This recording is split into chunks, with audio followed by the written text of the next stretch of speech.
السلام علیکم۔ آج جو ہمارا ٹاپک ہے پارٹ 2 ہے، زمین کی واردات جاری کرنے سے متعلق چند جو اہم باتیں ہیں آج ہم ان کے بارے میں بات کریں گے۔ یہ جتنی بھی ساری ضروری چیزیں ہیں اور ان کے بارے میں آپ کو پتہ ہونا بہت ضروری ہے۔ جب بھی آپ ٹرانزیکشن فرض جاری کریں گے اور جب ان کے میوٹیشنز کریں گے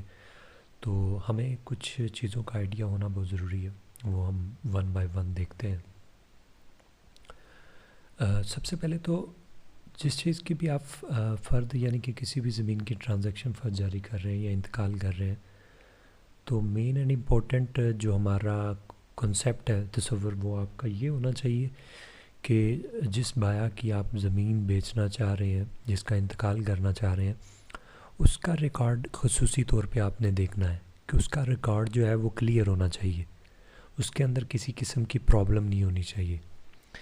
باقی ہم فردر اس کو دیکھتے ہیں۔ اب سب سے پہلے کیا لکھا ہوا ہے جی؟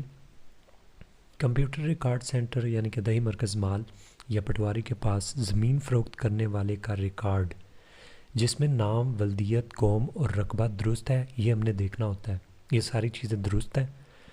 اب یہ دو طرح سے ہم دیکھ سکتے ہیں، اس کو ویریفائی کر سکتے ہیں، ایک تو جمع بندی سے اور دوسرا انتقال سے۔ اب جو جمع بندی ہے وہ ہر 4 سال بعد جو ہے وہ اپڈیٹ ہوتی ہے، یعنی کہ 4 سال بعد جو ہے وہ جمع بندی بنائی جاتی ہے۔ پہلے جو مینول ریکارڈ تھا وہ اسی طرح چلتا تھا۔ اب جو کمپیوٹر سینٹر میں جو ہے دیہی مرکز مال میں، وہ اب جو جمع بندی ہے وہ آٹومیٹیکلی جو ہے وہ ساتھ ساتھ بنتی رہتی ہے، اس کے عمل درآمد بھی ساتھ ساتھ ہوتے رہتے ہیں۔ یعنی کہ اس کا جو عرصہ ڈیوریشن ہے وہ 4 سال کا ہوتا ہے۔ اس سے پہلے جتنے بھی ہیں وہ انتقال ہوتے ہیں، پھر ان کو ہم جمع بندی میں نئے مالکوں کو شامل کر دیتے ہیں۔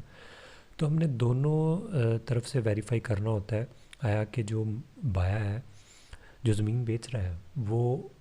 کہاں سے مالک ہے،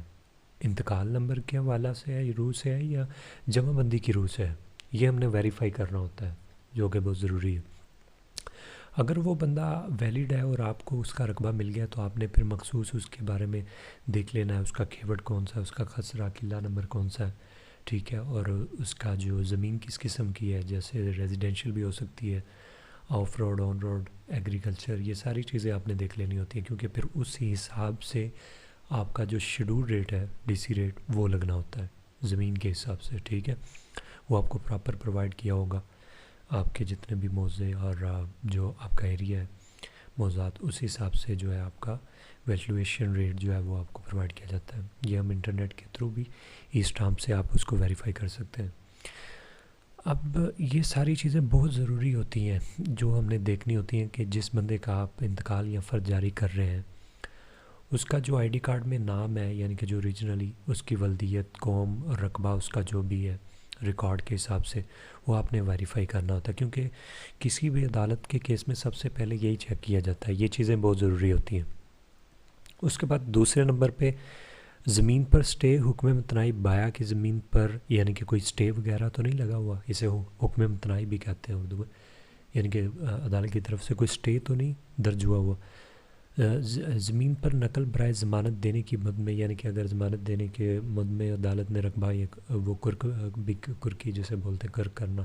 وہ تو نہیں کیا ہوا، یہ ساری چیزیں دیکھ لینی ہے۔ یہ آپ ویریفائی کر سکتے ہیں اس کی تفصیل سے بھی، سائل کی وہ سارا ریکارڈ شو ہو رہا ہوتا ہے اس کی تفصیل کے اندر، کہ اس نے کب کیا کیا کیا ہے اور اس پہ کب کب کون سی چیزیں لگ رہی ہیں، وہ ساری اس کی تفصیل کے اندر درج ہوتا ہے۔ دوسرا، آپ جمع بندی یعنی کہ رجسٹر حقداران زمین کے ٹیب میں جا کے جب آپ دیکھیں گے، لاسٹ میں آپ کے پاس ایک کیفیت کا ٹیب ہوتا ہے، اس کے اندر یہ ساری تفصیل دی ہوتی ہے، جس طرح آپ کے انتقال جو آپ کی نقل ہوتی ہے اس میں بھی یہ لاسٹ والے کالم میں درج ہوتی ہیں ساری چیزیں، جو بھی اس کھیوٹ کے اندر جو بھی ہو رہا ہے مالک کے حوالے سے، یہ انتقال، سٹے وغیرہ، یہ ساری چیزوں کا وہ اطلاق اس میں ہوتا ہے، وہ لکھی جاتی ہیں۔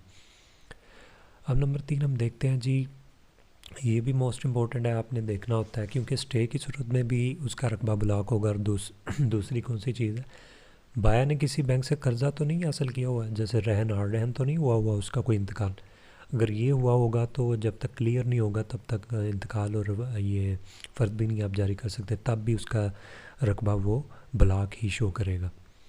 نیکسٹ کیا ہے جی، بایا کی زمین کسی اسپیشل گورنمنٹ پروجیکٹ جیسا کہ لینڈ ایکوزیشن ایکٹ کے تحت موٹر وے انٹرچیز سرکاری کالونی میں تو نہیں آ رہی. یعنی کہ یہ چیزیں جو زمین خریدتے ہیں اس کے حوالے سے ہے کہ ان کو ان چیزوں کا آئیڈیا ہونا چاہیے, یہ چیزیں دیکھنے والی ہوتی ہیں. پھر بایا کی زمین پر تقسیم برائے مخصوص قلعہ نمبران تو نہیں ہو رہی یہ. اور نیکسٹ, بایا کی زمین کا مربع قلعہ کہیں جو آپ نے یہ بھی ویریفائی کر لینا ہے کہ اس کی زمین جو ہے موقع کے حساب سے وہ کہیں غیر ممکن قبرستان, مسجد, مندر یا اسکول, راستہ, نالا, ڈیک وغیرہ پر مشتمل تو نہیں ہے. اس کے بعد بایا سے جو زمین خریدی جا رہی ہے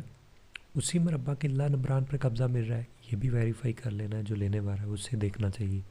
کہ جو وہ زمین لے رہا ہے, جو اس کو مینشن کیا جا رہا ہے مربع قلعہ, تو وہ اس کو ویریفائی کر لے کہ وہی اس کو دیا جا رہا ہے نا, رجسٹری میں اسی کو مینشن کیا ہوا ہے. یہ چیزیں ویریفائی کرنی ہوتی ہیں.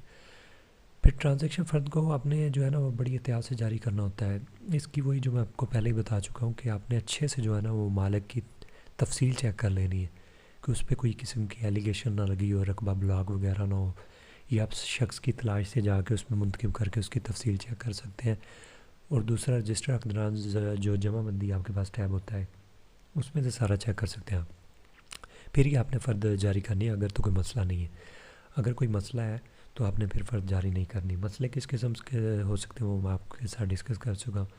اس کے نام میں, قوم میں, یعنی کہ اس کے رقبے میں کسی قسم کا مسئلہ نہیں ہونا چاہیے.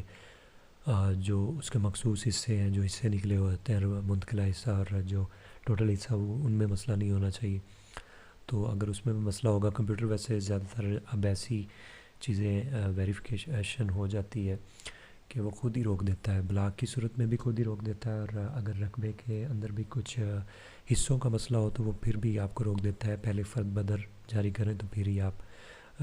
جو ہے اس کی فرد جاری کر سکتے ہیں. یعنی کہ اس طرح کی اب کافی ویلیڈیشن جو ہیں وہ سافٹ ویئر کے اندر آ چکی ہیں. لیکن پھر بھی آپ نے احتیاط سے یہ کام کرنا ہے کہ آپ نے اپنی طرف سے اس کی ویریفیکیشن ٹوٹلی اچھے طریقے سے کر لینی ہے. جب ساری چیزیں آپ نے دیکھنے کے بعد پھر ہی آپ نے, کیونکہ یہ بڑا اہم مسئلہ ہوتا ہے زمین کے بارے میں, تو آپ نے یہ ساری چیزیں دیکھ لینی ہے. جب اس کا رقبہ کلیئر ہوگا تو پھر ہی انتقال اور فرد جاری کرنی ہے جو ٹرانزیکشن ہے. اب فرد بیع میں یہ بھی چیک کر کے دینا ہے کہ آیا مالک وہی جو میں بتا چکا ہوں کہ جو بایا مالک جسے ہم بولتے ہیں وہ جمع بندی سے مالک ہے یا انتقال نمبر سے. یعنی کہ دو طرح سے مالک ہوتا ہے. اگر تو وہ جمع بندی یعنی کہ 4 سال کے اندر آ رہا ہے نا, تو وہ پھر انتقال کی روح سے مالک ہوتا ہے. اگر 4 سال سے باہر ہے, یعنی کہ پرانا مالک ہے, 4 سال سے اوپر اس کو عرصہ ہو گیا زمین لیے ہو, تو پھر وہ جمع بندی میں ایڈ ہو گیا ہوتا ہے, کیونکہ 4 سال بعد پھر جمع بندی بن جاتی ہے. تو آپ نے دیکھ لینا, یہ جب فرد جاری کرتے ہیں ہم اس پہ لکھ کے دینا ہوتا ہے. اور ساتھ اگر انتقال نمبر ہے,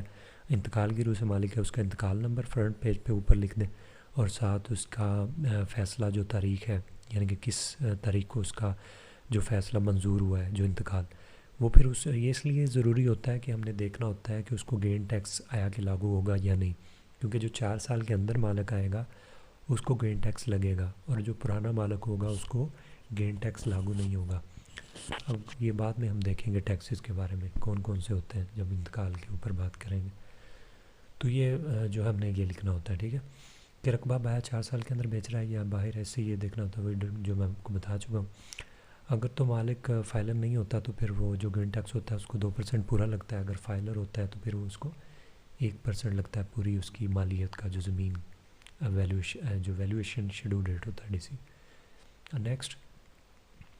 سائل کو اصلی شناختی کارڈ کے بغیر فرض جاری نہیں کرنی ہے آپ نے. ریکارڈ کے علاوہ کوئی بھی, یعنی کہ ذاتی ریکارڈ کے علاوہ کوئی بھی ٹرانزیکشن فرض, اور اگر کارڈ کی مدت بھی ختم ہو گئی ہے تو تب بھی نہیں, جب تک اس کا کارڈ پراپر نہیں آ جاتا. اور کارڈ کے مطابق ہی اس کی جو سارا نام ریکارڈ ہونا چاہیے, پھر ہی آپ نے اس کو فرض جاری کرنی ہے. ٹرانزیکشن خصوصی طور میں ساری آ جاتی ہیں جو آپ کو پہلے ٹرانزیکشن فرد کے بارے میں بتائی تھی, کافی ان کی اقسام ہے. اگر مالک کا نام اس کے شناختی کارڈ کے مطابق نہیں تو پھر بھی کوئی ٹرانزیکشن نہیں جاری کریں تاکہ وہ اپنا نام درست, جب تک وہ اپنا نام درست نہیں کر لیتا. پھر وہ درستگی بھی ہمارے پاس 2 طرح سے ہوتی ہے, فرد بدر سے بھی ہوتی ہے, صحت اندراج سے بھی ہوتی ہے. وہ پھر کروائے گا, اس کے بعد ہی ہم اس کو فرض جاری کریں گے. ایک اور بات کا خیال رکھنا ہے کہ سائل نے پہلے کوئی ٹرانزیکشن فرض تو نہیں لی ہوئی. اگر تو اس کا رقبہ زیادہ ہے اس کے برعکس, یعنی کہ فار ایگزامپل اگر کسی نے پہلے فرض لی ہوئی ہے تو ابھی اس کی رجسٹری نہیں ہوئی, جب تک وہ اس کی فرد آئی ڈی اٹھا نہیں لی جاتی وہ پھر اس کا رقبہ مائنس نہیں ہوتا, تو دے رہا ہوتا ہے. تو ہم نے یہ بھی تفصیل دیکھ لینی ہوتی ہے کہ جس کیورڈ سے آپ دینے لگے ہیں اس کو فرد, تو پہلے تو نہیں اس نے کوئی لی ہوئی, اور ویسے تو کمپیوٹر آٹومیٹکلی اس کو مائنس کرتا رہتا ہے, لیکن کچھ چیزیں ہوتی ہیں جیسے مختار عام خاص کے حوالے سے وہ آپ نے تصدیق کرنا ہوتی ہے، کیونکہ اگر پھر اس نے پہلے لی ہوئی ہو تو ہم نے اس میں سے وہ رقم مائنس کرنا ہوتا ہے۔ اگر فار ایگزامپل ایک مالک ہے اور اس کے پاس 5 مرلے کی زمین ہے، تو اس نے پہلے جو فرد نکلوا لی ہوئی تھی بے کی، اب وہ پھر لینے آیا تو پھر نہیں اس کو مل سکتی۔ فار ایگزامپل اگر اس کی گم ہو گئی ہے یا اس طرح کا کوئی مسئلہ آ گیا یا پرانی ہو گئی یا اس نے رجسٹری نہیں کروائی، تو تب تک آپ اس کو جاری نہیں کر سکتے جب تک وہ اس پرانی فرد کو منسوخ نہیں کروا لیتا۔ اب وہ منسوخی بھی آپ کے ریونیو آفیسر جو ADLR، ان کے تھرو ہی آپ ان کے لوگوں سے ان سے تصدیق کروا کے وہی ان کو منسوخ کریں گے اس فرد کو، پھر آپ نہیں جاری کر سکتے، ٹھیک ہے۔ یعنی کہ اگر اس کا رقبہ بچتا ہوگا تو پھر ہم اس کو جاری کر سکتے ہیں، اگر نہیں بچتا ہوگا تو پھر ہم نے جاری نہیں کرنی۔ پہلے وہ پرانی فرد اگر وہ نہیں لینا چاہتا ہے تو پرانی کو کینسل کروائے، پھر ہی اس کو نہیں جاری ہم کریں گے۔ آگے مختار عام کی جب فرد جاری کرنی ہے تو اس کو پہلے سب رجسٹرار آفس سے آپ نے نا اس کی اچھے سے تصدیق کر لینی ہے، کیونکہ یہ ابطال یعنی کہ ختم مادہ ان کا کینسل تو نہیں ہو گیا۔ مختار عام خاص یہ پہلے میں آپ کو ڈسکس کر چکے ہیں، ہم اس پہ بات کر چکے ہیں کہ یہ اس کی ڈیفینیشن کیا ہے، کیونکہ یہ ایک قسم کے اختیارات ہی ہوتے ہیں کہ کوئی بھی جو سائل کسی کو دے سکتا ہے، کوئی بھی فرد کسی کو دے سکتا ہے، وہ پھر اس کو بیچ بھی سکتا ہے، اس کے ساتھ کچھ بھی کر سکتا ہے زمین کے ساتھ۔ تو اس لیے اس کی تصدیق کرنا بہت ضروری ہوتی ہے۔ آپ نے کنفرم کرنا ہوتا ہے کہ ابطال تو نہیں ہو چکا، اور جو دہندہ یعنی کہ دینے والا ہے وہ زندہ ہے، یعنی کہ کیونکہ اگر وہ فوت بھی ہو جائے اگر دہندہ تو پھر بھی ایشوز یہ بنتے ہیں، وہ ابطال ہو سکتا ہے، کینسل ہو سکتا ہے۔ اور جو رقبہ مختار عام کی رجسٹری میں گریندا کے لیے مینشن ہوگا وہ بھی آپ نے دیکھ لینا وہ کتنا ہے، اور تفصیل میں یہ بھی چیک کر لینا کہ پہلے تو نہیں اس نے کوئی مختار عام کی فرد لی ہوئی، اگر تو اس نے پہلے لی ہوگی تو اتنا آپ نے اس کو نفی کر دینا، مائنس کر لینا ہے، اور نیچے اس نے پھر آپ جو پھر اس کی فرد نکالیں گے اس کی اصل فرد جو آپ کو وہ دے گا مختار عام کی، تو اس کے نیچے بھی آپ نے نوٹ دے دینا ہوتا ہے، یعنی کہ اتنی فلاں رقبے کی فرد اس طرح کو جاری ہوئی، اور آپ نے پہلے بھی اس کو ویریفائی کر لینا کہ پہلے تو نہیں اس نے لی ہوئی۔ یہ ساری تصدیق کرنے کے بعد ہی آپ نے اس کو فرد جاری کر دی۔ اور فار ایگزامپل کچھ چیزیں ایسی بھی کیسز آ جاتے ہیں کہ فرد کی اگر منسوخی کے حوالے سے پارٹی کے درمیان ان کا مادہ کینسل ہو جائے، تو وہ اس کا طریقہ کار یہ ہوتا ہے کہ پارٹیوں کے درمیان بیان الفی ہوگا، اس کی تصدیق پہ ریونیو آفیسر جو ہے وہ کریں گے اور ان کے بیان لیں گے، پھر وہ مادہ ان کا منسوخی ہوگا ان کے اسٹامپ کے تھرو، پھر وہ جو ہے اس کی منسوخی ریونیو آفیسر اپنے لاگ ان سے یعنی کہ وہ کمپیوٹر کے ذریعے اس کی منسوخی ہوگی۔ فرد جاری کرنے کے بعد دو چیزیں احتیاط سے فرد چیک کرنی ہے، ایک تو وہی کہ آپ نے فرد کے اوپر پیج پہ مالک حوالہ وہی طریق فیصلہ لکھنا ہے، یعنی کہ وہ کس روح سے مالک ہے، انتقال سے یا جمع بندی سے۔ اگر انتقال سے ہے تو اس کا حوالہ انتقال بما تاریخ فیصلہ لکھنا ہے آپ نے، ٹھیک ہے، وہ اچھے سے آپ نے دیکھ لینا ہے۔ اگر فار ایگزامپل یہ ہم کیسے دیکھ سکتے ہیں، بعض دفعہ ہم نے اس کو سرچ کرنا پڑتا ہے، یا آپ اس کی جو شخصی تلاش میں جب تفصیل میں جاتے ہیں نا تو آپ اس کے اندر اس کا سارا ریکارڈ پڑا ہوتا ہے، تو جب آپ اس کی فرد جو جاری کرنے لگے آپ کو دیکھنا پڑے گا کہ وہ انتقال اس کا کہاں پڑا ہے، کس تاریخ کو اس کا فیصلہ ہوا تھا، اور انتقال نمبر کیا ہے، وہ آپ نے خود ڈھونڈنا ہوتا ہے، اس کو سرچ کر کے آپ کو دیکھنا پڑے گا۔ اور دوسری ہم بات، آپ نے اچھے سے شیڈول ریٹ جو DC ہے آپ کا، وہ بھی DC ویلیویشن ریٹ جو آپ کا متعلقہ ہوگا وہ ویریفائی کر لینا ہے۔ اگر تو مرلہ ہے جس حساب سے بھی ہے آپ نے وہ اس کے مطابق ہی لگانا ہے، ٹھیک ہے، وہ آپ اس کی تصدیق کر سکتے ہیں، آپ کو وہ پرووائڈ بھی کرتے ہیں وہاں پہ DC ویلیویشن ریٹ، اور آپ خود بھی اس کی آن لائن تصدیق کر سکتے ہیں، ای اسٹامپ سائٹ ہے، اس سے آپ اس کی DC ویلیویشن ریٹ اپنے ایریا کے حساب سے، مربع قلعے کا، کیوٹ کا، آپ اس کے حساب سے دیکھ سکتے ہیں، کیونکہ یہ مختلف طرح سے ہوتا ہے اور آپ نے پورا ریٹ ہی لگانا ہے، اس میں کوئی کمی بیشی نہیں ہونی چاہیے، آپ نے اچھے طریقے سے دیکھ کے ویریفائی کر کے یہ اپنا ریٹ لگانا ہے، اس کو دیکھ کے جو آپ کے ایریا کا ریٹ ہوگا، کیونکہ اس میں زمین کئی طرح کی ہوتی ہے، ریزیڈینشیل بھی ہوتی ہے اور زرعی بھی ہوتی ہے، آف روڈ آن روڈ، یہ آپ نے متعلقہ دیکھ کے اس مربع میں اس جو کیورڈ میں جو قلعہ نمبر خسرہ نمبر آ رہے ہیں اس کا جو ریٹ آپ کو دیا گیا ہے DC ویلیویشن اس کے مطابق ہی آپ نے لگانا ہے، وہی فرد پہ لگا کے ویریفائی کر کے دینا ہے آپ نے، اور کمپیوٹرائز ویسے لگتا ہے فرد پہ، لیکن پھر بھی آپ نے ویریفائی کر لینا ہے کہ وہ کم نہ ہو، وہ پورا ہونا چاہیے۔ یہ بہت ضروری باتیں تھیں جن کا آپ کو بہت یہ اس کے بارے میں پتہ ہونا ضروری، یہ بہت ضروری باتیں تھیں، پتہ ہونا چاہیے۔ باقی نیکسٹ ہم میوٹیشن کے بارے میں دیکھیں گے، انتقالات وہ کیسے کر رہے ہیں اس کے بارے میں. اب یہ جتنی بھی چیزیں آج ڈسکس کی یہ بہت ہی اہم ہے، یہ فردات کے حوالے سے بھی، انتقالات کے حوالے سے بھی. یہ آپ نے اچھے سے جو ہے نا اس پہ وہی ریسرچ کیا کریں اور دیکھا کریں، یہ بہت ہی اہم باتیں ہوتی ہیں. تو آپ اس کو اچھے سے دیکھ کے آپ نے ہر چیز کو کرنا، پراپر ویلڈ طریقے سے آپ نے اپنے کام کو کرنا. آج کے لیے اتنا ہی کافی ہے، باقی انشاءاللہ نیکسٹ ویڈیو میں ملیں گے. اوکے، اللہ حافظ.